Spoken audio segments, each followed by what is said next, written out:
नमस्कार, स्वागत है आप सभी का। मैं हूं हिमांशु और आप देख रहे हैं हलचल इंडिया, बेबाक खबर तेज असर। आइए नजर डालते हैं आज की खबरों। मुजफ्फरनगर जनपद के गांव रोहाना कला में पहुंचे जर्मनी से आए इंजीनियरों ने मुजफ्फरनगर के ब्लॉक चरथावल क्षेत्र के गांव रोहाना में प्रदीप त्यागी, ब्रजेश त्यागी, रघुपाल कई सालों से एफपीओ में काम कर रहे इन लोगों से मुलाकात की। जहां जर्मनी से आए प्रतिनिधि मंडल ने विदेशी एफपीओ से कॉन्ट्रैक्ट कर रोहाना क्षेत्र को सौगात देंगे। उन्होंने बताया कि यहाँ पर किसान भाइयों की जो पराली और पत्तियां वेस्ट जाती हैं, इसे वह लोग यहाँ पर एक बायोगैस प्लांट लगाएंगे और सभी किसानों की पराली और पातियां खरीदी जाएंगी। इस अवसर पर अभिमन्यु त्यागी ने सीएनजी से चलने वाला एक ट्रैक्टर भी उन्हें दिखाया, जिसकी उन्होंने काफी सराहना की और इस कार्य को आगे बढ़ाने के लिए प्रेरित किया। अभिमन्यु त्यागी का कहना है कि वह लोग चाहते हैं कि क्षेत्र के हर 10-10 गाँव पर इसी तरह का प्लांट लगाया जाए और ताकि किसान खुशहाल रहे। इस मौके पर वोल्टर टेनर, अमित प्रकाश, चरणजीत, नवीन मोगा, पार्था, देवास आदि मौजूद रहे। रोहाना में और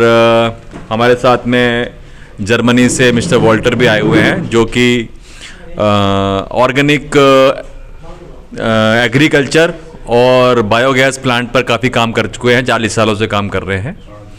और अभी आज हमने यहाँ पे काफ़ी सर्वे किया है और हमने देखा है कि इसमें काफ़ी संभावनाएं हैं। जो हमारा एग्री वेस्ट है, यानी कि गन्ना पत्ती है, इसका काफ़ी बड़ा इस्तेमाल हो सकता है और ऐसे प्रयत्न करे जा सकते हैं जिसके अंदर हम केमिकल फर्टिलाइज़र के बजाय बायोगैस प्लांट की स्लरी लगा सकते हैं, जिससे कि आपकी ज़मीन की ताकत भी बढ़ेगी और आपका जो खर्चा होता है उसको उगाने के लिए वो कम हो सकता है। Mister Walter, you said that you can decrease the cost of cultivation utilizing the biogas slurry. What's your opinion about it? Yeah. So when you see here they do double burning, they burn the sugarcane trash, and with the burning all the nitrogen goes to the air, and this is a loss of money for the farmers.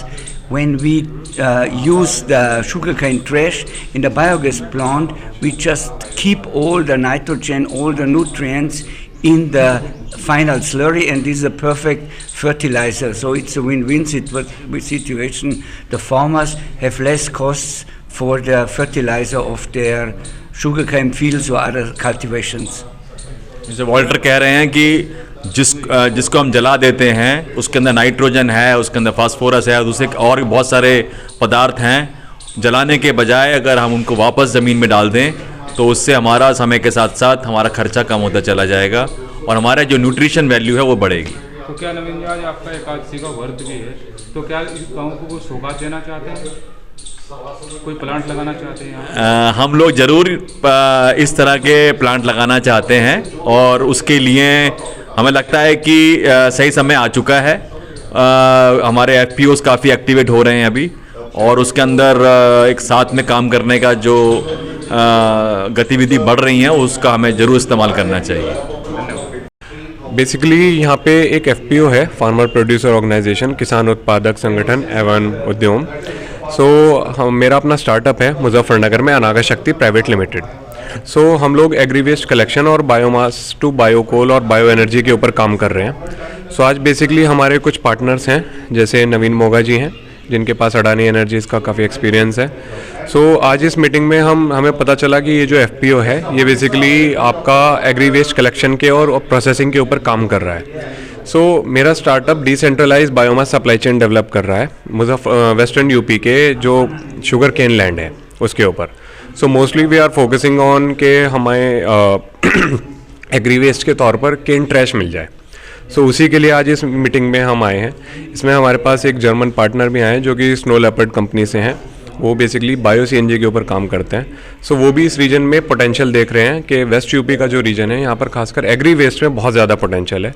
अभी जो हमने FPO के साथ मिलके कुछ काम किए हैं, बिलिंग कलेक्शन वगैरह की है, उसमें लगभग काफ़ी अच्छा पोटेंशियल हमें देखने को मिला है। जैसे कि 1 बीघे में लगभग 3 क्विंटल से ऊपर हमें पराली मिली है, जो कि बहुत अच्छा यील्ड है। और ये चीज़ हम मान के चल रहे हैं कि ऐसा नहीं होगा कि इस चीज़ को हम यहाँ से ट्रांसपोर्ट करके कहीं शहर में या किसी इंडस्ट्रियल एरिया में पहुँचाएंगे। इन फ्यूचर हमारी प्लानिंग है कि गांव-गांव में ही हम बायोमास टू बायोकोल के प्लांट लगाएं। सो डिसेंट्रलाइज का मतलब यही है कि 5-5, 6-6 गाँवों के क्लस्टर में हम इस तरह के प्लांट लगाएं, वहीं का वेस्ट वहीं के वहीं निस्तारण हो जाए। Thank you. तो क्या गांव को या क्षेत्र को या सौगात देना चाह रहे हैं? जी हाँ, इससे आपका लोकल, मैं ये कहूँगा, इंडस्ट्रियलाइजेशन बढ़ेगा, क्योंकि गांव क्षेत्र में अभी आपने देखा होगा ज़्यादातर इंडस्ट्रीज़ जो होती हैं वो कोल्लू क्रेशर या फिर आटा चक्की की हो गई, या फिर आपका ये हो गई है जो ऑयल प्रेस वगैरह होती हैं। लेकिन एनर्जी सेक्टर, जैसे कि हमारे प्रधानमंत्री जी ने भी कहा था कि किसान को अन्नदाता से ऊर्जादाता बनाना है, तो उसके लिए बहुत ज़रूरी है कि ये प्लांट और मशीनरी वहाँ आए जहाँ बायोमास है, जहाँ किसान है। तो एफपीओ के साथ हमारी बातचीत चल रही है, तो आने वाले समय में ये संभव हो सकता है कि एफपीओ के साथ मिलकर हम यहाँ पे बायोमास प्रोसेसिंग का भी प्लांट लगाएं।